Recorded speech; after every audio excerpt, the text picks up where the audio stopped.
welcome to the latest in my series of upcoming historical fiction novels. I'm very excited to introduce you to, if you haven't seen already.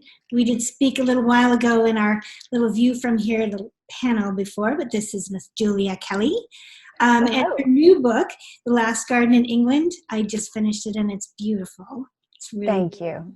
And I thought maybe it's just going to be the cover that's beautiful, but no, the whole thing was beautiful. So I'm going to read you about Julia, and then I'm going to read the synopsis, and then she's going to take it away. Ready? So without further ado, Julia Kelly is the international best-selling author of historical women's fiction books about the extraordinary stories of the past. Her books have been translated into 11 languages. She's also written historical romance as well as fast-paced contemporary sports romance under the name Julia Blake. I didn't know that. In addition to writing, she's been an Emmy-nominated producer, journalist, marketing professional, and, for one summer, a tea waitress. Julia called Los Angeles, Iowa, and New York City home before settling in London. You've been all over the place. I have. I just keep moving further and further east. Well, then you need to come to Nova Scotia and say hello sometime. It's a little bit. I do. All right, so The Last Garden in England, which will be out on January 12th, 2021, this crazy year and a bit. The Last Garden in England is a poignant and heart-wrenching tale of 5 women in 3 eras whose lives are tied together by one very special place. Present day, Emma Lovett, who has dedicated her life to breathing new life into long-neglected gardens, has just been given the opportunity of a lifetime to restore the gardens of the famed Highbury House, designed in 1907 by her hero, Venetia Smith. But as Emma dives deeper into the garden's past, she begins to uncover secrets that have long been hidden from history. Now we zoom backwards to 1907. A talented artist with a growing reputation for her ambitious work, Venetia Smith has carved out a niche for herself as a garden designer to well-to-do industrialists, solicitors, and bankers looking to show off their wealth with sumptuous country houses. She's determined to make Highbury House a triumph, but the gardens there and the people she meets will change her life forever. And then right in the middle, 1944, when land girl Beth Pedley arrives at a farm on the outskirts of the village of Highbury, all she wants is to find a place she can call home, while cook Stella Adderton could not be more desperate to leave Highbury House and pursue her own dreams. Diana Simmons, a widow and the mistress of the grand house, is desperately trying to cling to her pre-war life now that Highbury House has been requisitioned to become a convalescent hospital for wounded soldiers. But when war threatens the gardens at Highbury House, these 3 women are drawn together by a secret that will last decades. The Last Garden in England explores the unexpected connections that can cross time and the special places that can bind us together in unbreakable bonds. And you know what? I loved it because I was at the beginning. I thought, oh boy, 3 time periods. This is going to be a lot. And each story was so individual. It was beautifully done that way. But they still wound together. And bravo to you. Thank you. It was a lot of fun to write, but as you can imagine, quite challenging. Going back and forth. Notes on the side. I'll have to ask you about that afterwards. Absolutely. So now, if you would like to read us a little something. I would be more than happy to. So this is The Last Garden in England. I have an advanced copy here. I haven't actually seen this book yet when we're recording this, but I thought I would go ahead and do the first chapter, if that sounds good to you. Mm-hmm. All right. So it starts off in winter. Emma, February 2021. Even if Emma hadn't been looking for the turnoff, Highbury House would have been hard to miss. 2 brick pillars topped with a pair of stone lions rose up from a gap in the hedgerow, hearkening to a time of carriages and riding to hounds, hunt balls, and elaborate house parties. She turned into the gravel drive, steeling herself to meet her clients. Normally she wouldn't take a job sight unseen, but she'd been too wrapped up in the restoration project at Mallow Glen to travel down from Scotland for a site survey. Instead, Emma's best friend and the head of her crew at Turning Back Time, Charlie, had gone ahead and done the measurements, while Sydney Wilcox, Highbury House's owner, had arranged a series of video chats to explain the project, to return the once spectacular gardens to their former glory. The short drive opened up into a courtyard, around which the U-shaped house was built, but its elegance was marred by piles of construction debris. Emma parked behind a steel gray Range Rover and climbed out, slinging her heavy canvas work bag over her shoulder. The high-pitched whine of power tools filled the air, followed by a volley of barks. Out of the corner of her eye, she caught a flash of red. A pair of Irish setters bounded through the front door, straight for her. She threw her hands up to fend off the smaller of the two dogs, who still managed to rear up on its hind legs, planting its paws on her shoulder and licking her face. The other danced around her feet, barking encouragement. She tried to push the dogs away as Sydney burst out of the doorway, half jogging across the courtyard. "Bonnie, get down. Clyde, let Emma through." "They're fine," said Emma, hoping she sounded at least a little convincing as Bonnie managed another lick. "You'd be surprised how many of my jobs start like this, especially in the country. Everyone keeps dogs. I really am so sorry. We spent so much time and money training them, and we ended up with two of the most ill-behaved dogs in all of Warwickshire." Sydney grabbed Bonnie's collar and hauled her away, while Clyde went to sit obediently at his owner's feet. "Don't pretend you aren't just as bad as her," Sydney chided Clyde, her voice reminiscent of good schools, lessons at the local riding club, and Saturday cricket on the village green. Straightening, Sydney reached up to reclip her curly red hair. "I'm sorry about that. These two follow the builders around all day long. Someone must have left the door open. Did you have any trouble getting here? Was there traffic on the M40? Sometimes it's a nightmare. Did you find the turnoff okay?" Emma blinked, wondering which question to answer first. A cheery chaos seemed to swirl around the owner of Highbury House. Emma had noticed on their calls, but in person, surrounded by a pair of dogs, in the shadow of a house under construction, it was an entirely different experience. Finally, she said, "I didn't have any problems finding the house." "I'm so glad you arrived when you did. It rained all morning, and I told Andrew that it wouldn't do for your first real look at the garden to be in the middle of a rainstorm. But then it cleared, and now here you are." Sydney turned towards the house, gesturing for Emma to follow. "You'll have to forgive the noise." "Are you living here through the construction?" Emma asked, raising her voice as she peered around the entryway draped in drop cloths. A ladder stood next to a grand staircase bracketed by a hand-carved banister, and the scent of fresh paint hung in the air, although the walls still looked as though they had only just been stripped of wallpaper. "We are," a man's voice came from over Emma's shoulder. "I'm Andrew. It's a pleasure to meet you in person." Emma shook Andrew's hand, letting her eyes slide between the husband and wife. He towered over sprightly Sydney, his Clark Kent glasses sitting on the bridge of his nose, and his short brown hair combed neatly to the side. He wrapped his arm around his wife's waist as though it was the most natural thing in the world, looking down at her with a healthy mixture of amusement and adoration. Even standing amid the dust of a half-finished house, the Wilcoxes exuded polish, education, and class. They were a golden couple, which experience had taught her made them all the more likely to be huge pains. However, they were paying customers who wanted a restoration project, not a brand new garden, and that they hadn't even flinched when Emma had given them a quote. "Andrew let me convince him that we should be on site through the restoration work." Sydney bit her full lower lip. "It's been a bigger project than we were expecting." Andrew shook his head. 6 months, they said. "How long has it been going on now?" Emma asked. 18 months, and we've only done up one wing of the house. There's still so much left," said Sydney. "Darling, I was just going to take Emma for a tour of the garden." "I don't want to bother you," Emma said quickly. "I've been working off Charlie's specs. I'm sure I can find my own way." "I insist," said Sydney. "I'd love to hear your first impressions, and I have a few ideas." Ideas. All her clients had ideas, but so few of them were good. Like the man outside of Glasgow who insisted he wanted a tropical garden in the middle of Scotland, despite her warnings that it would require intensive work to maintain. He'd called her after 6 months. He'd called her after 6 months, 6 months after turning back time had packed up and moved on to another job, complaining that every single one of his banana plants had died over the winter and wanting them replaced for free. She'd politely pointed to her contract, which stated she was not responsible for neglect on the part of the owner. At least Highbury House would be different in that regard. A respite from all of the contemporary design projects she took on to keep the business afloat. A historic garden of some importance that had lain virtually abandoned for years, the Wilcoxes wanted to see it bloom again, just as it had when it had been created in 1907.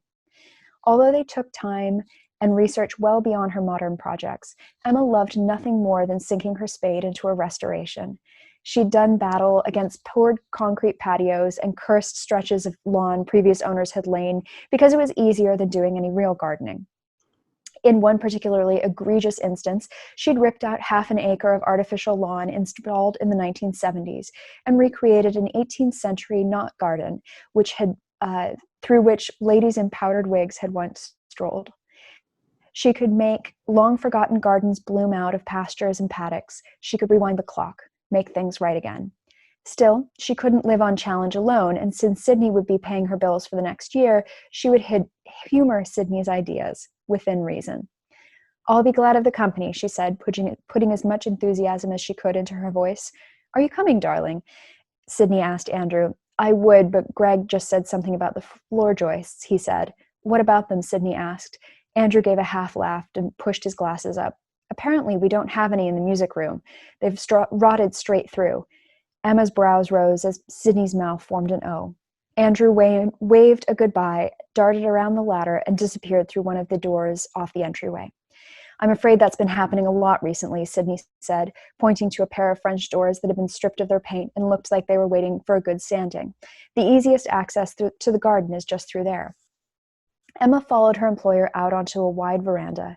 Some of the huge slabs of slate were cracked underfoot and weeds pushed up through the gaps, but there was no denying the view's beauty. A long lawn rolled down a gentle hill to trees lining a calming lake. She squinted, conjuring up the old photograph she'd found in the Warwick archives, showing the garden during a party in the 1920s.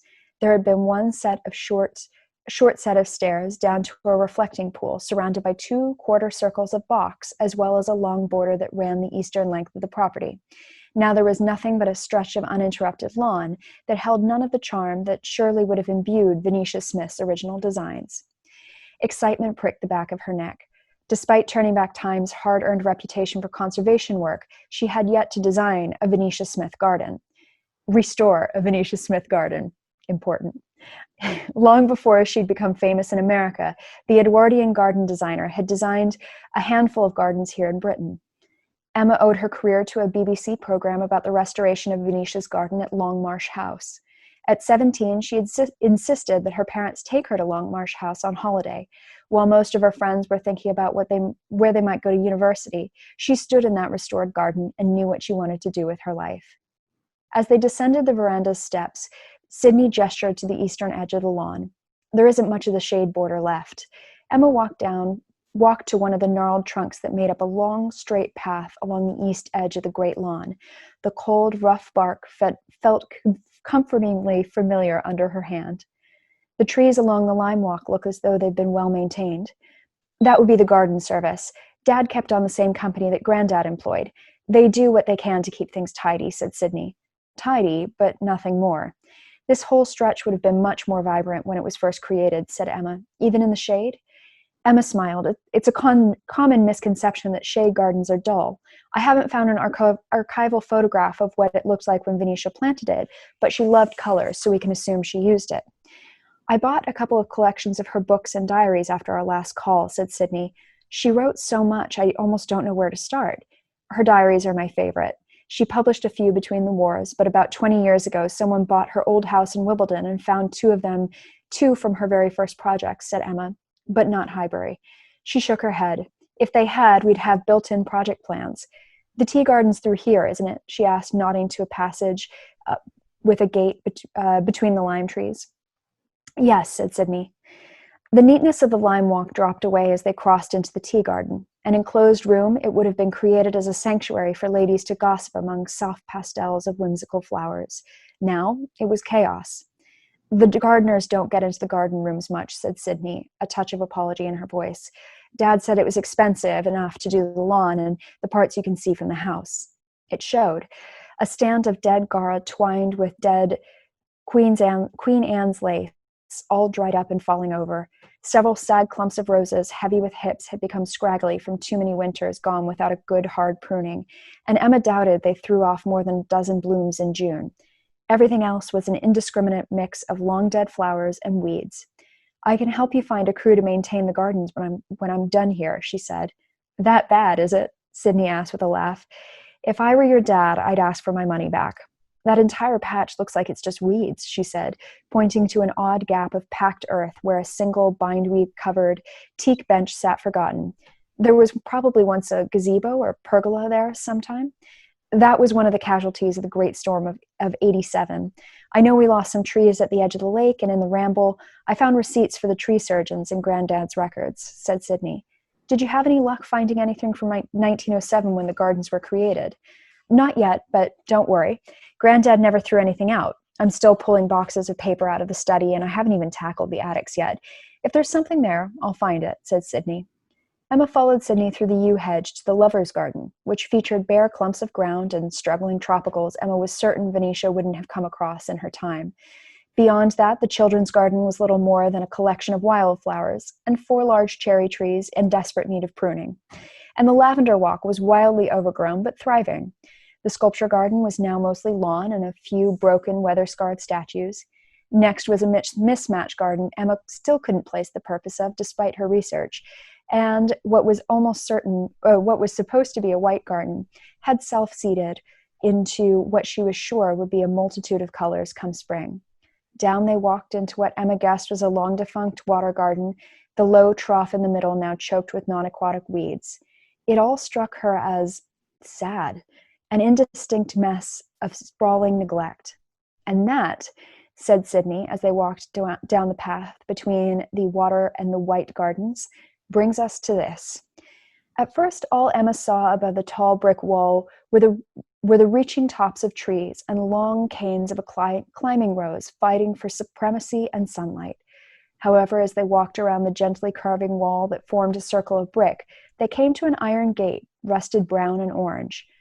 Vines twined around its bars, and the stems shot out rudely, giving Emma the distinct impression that everything in this garden was desperate to escape. This must be the one Charlie warned me about, she said. The winter garden. When I was little, we only came up to the house a few times a year, for Dad's birthday and on Boxing Day, but I remember Dad walking me around the gardens every time. In the depths of December, this would be the only bit that seemed alive, said Sydney. You've been inside? Emma asked, wrapping her hands around the iron bars and trying in vain to see behind the thick foliage. No, it's been locked for as long as I can remember. Emma ran her finger over the huge keyhole cut into the iron. And I take it there's no key to the gate then? Sydney shook her head. Another thing I'm hunting for. Andrew suggested getting a locksmith in for the gate, but I've called 2 and they both said that the condition and the age of the gate means they might have to cut through it to get it off its hinges to get it open. Does that just feels wrong?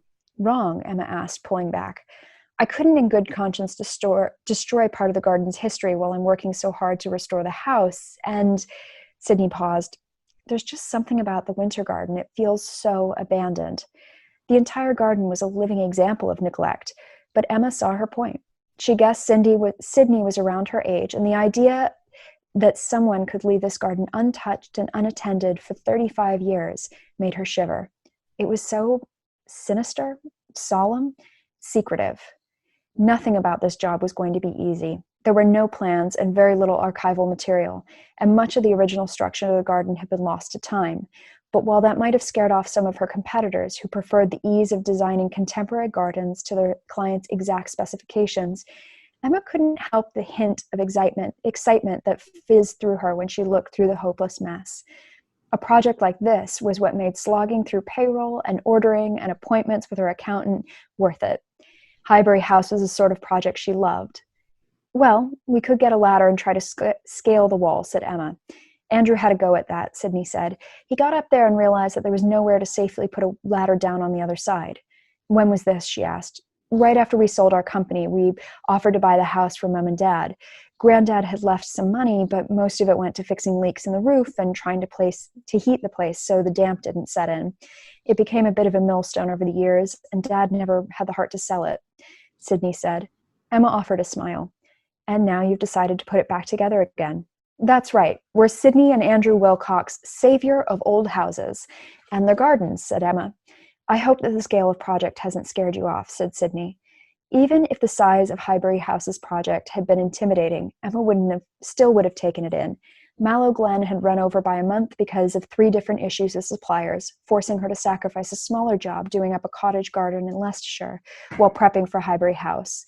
Losing that additional injection of money into the business hurt, but Highbury would be a much bigger prize. It's tricky, she admitted. We don't have much to go on in the way of original documentation or photos, so I've drawn up plans based on Venetia's other designs in the same era, she said. I'll work on those boxes, I promise, said Sydney. Now, what happens next? The crew arrives. You've already met Charlie, but there is Jessa, Zach and Vishal too. They'll start cleaning away the overgrown vegetation so we can really see what we're working with. I'll be able to show you final plans this week.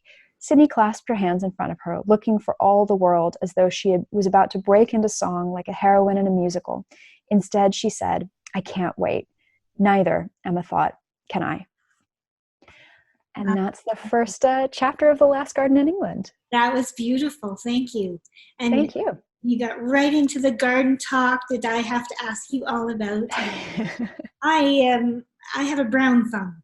My husband's the one with the green thumb, and he can make anything grow. But the detail that you went into with all the incredible gardens, I loved it. Anyone who loves anything to do with, well, how can you not love anything to do with flowers, but plants, is going to love this book. Oh, thank you. It was a lot of fun to write that. I need to ask you how you were inspired to write this, because it's not a common thing to talk about, restoring gardens. And well, it's funny that you asked that, because so just a little bit of behind the scenes. My agent and I, about it would have been almost 2 years ago, were on the phone with each other, and I pitched a bunch of things, and she said, these are good, but they're not quite right, and I don't know what's not quite right about them. So we went back and forth, and finally she had said, you know what, take some time and just have a think, and we'll come back and we'll attack this again. And I said, it's funny, I have this other idea, but it's not really fully formed. I don't really know what to do with it. I'd really love to write a book around a historic garden in a few different time periods and the women that were part of that garden. And she just went, well, that's your pitch. Why didn't you just pitch that one?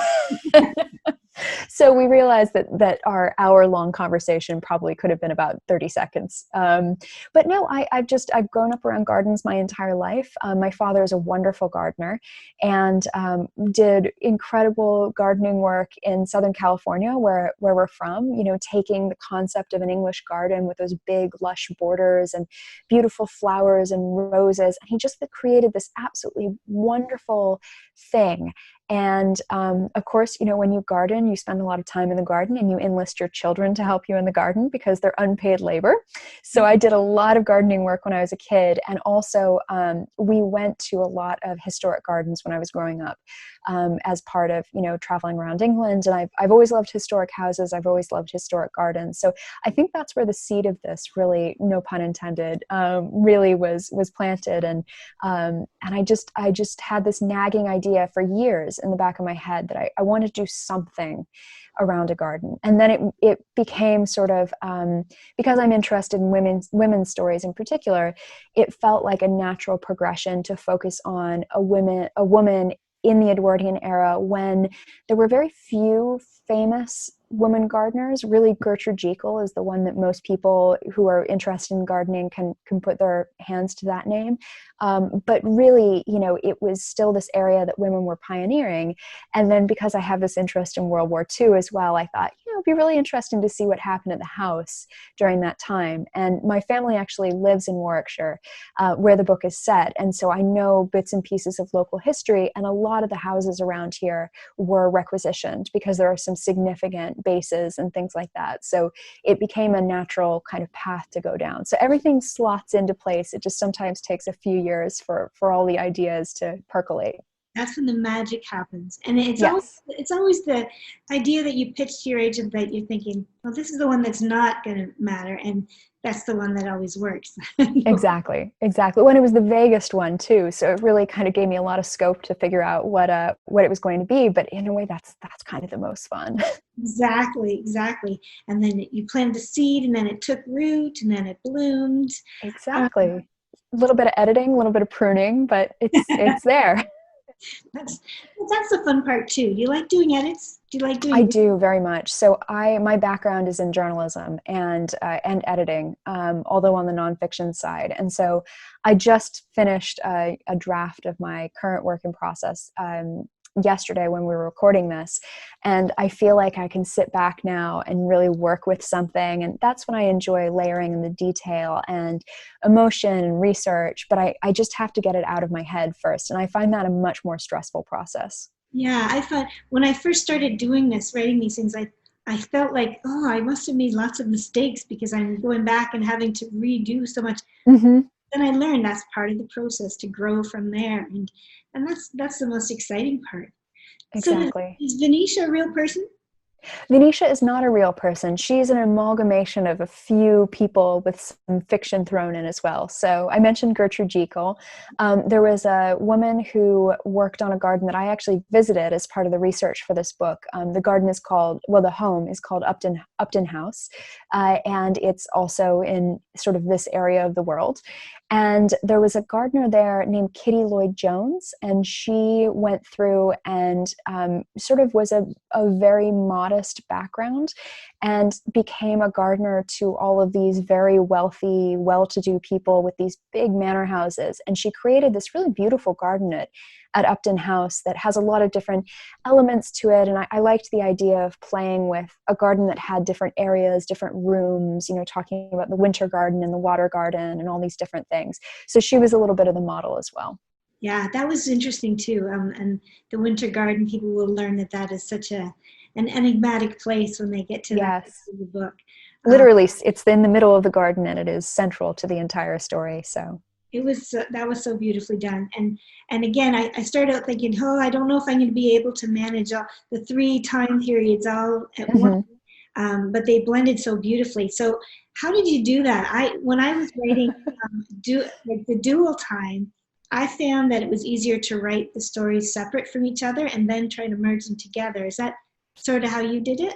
It's funny that you mentioned that. So I've done it both ways. I've done The Light Over London, I wrote blended. And so I wrote, a present day part, and I wrote a part in 1940 with The Whispers of War. I wrote all of the historical part, and then I put the contemporary part through it and wove it through. With this one, I started in 1907, and then I went to 1944, and then I went to the present day. And I really found, for me, I think some of it was psychological as well. I had 3 books, like 3 little books to write, and it felt less overwhelming than writing this one big book that had a lot of perspectives and a lot of characters, and different things happen. So I felt like that was the easiest way for me to keep it in my head. And my family, I have since then moved it to Scrivener, which is a word processing program that allows you to do some planning and organizing. But I used to take Post-it notes and put them up on a wall. And my family calls it my murder board. And so I had 3 different colors of Post-it notes with everything just mapped out. And it really did look a little obsessive. But I needed to sort of see it visually to be able to figure out, okay, this is a present day part. Then we need to go to 1907. Then we're going to have to go to 1944. And then we're going to go back to 1907. And I found it really, in a weird sort of way, was a very visual book, just in the crafting of it. Yeah, I would have liked to see your Post-its. I've tried that. I am not a planner when it comes down to it. I very much like to be a planner, a plotter. But I've tried the Post-its, and then I ended up ripping them all off because I couldn't remember what I was doing. And I've tried Scrivener. I keep seeing more and more people writing Scrivener, using Scrivener, and you're enjoying that, eh? I've always done it ever since I was writing romance novels, actually. So for whatever reason, it works really well with my brain. And if anybody doesn't know what it is, it allows you to sort of very easily move scenes around. So when you write multiple timelines, it's really, really helpful. And you can literally just take something and put it above something else rather than having to copy paste. And I find I get lost in Word documents. So yeah, I need to I need to try it again. I need to have a lesson somewhere. Maybe I'll call you up and say, help me walk through this. More than happy to do that.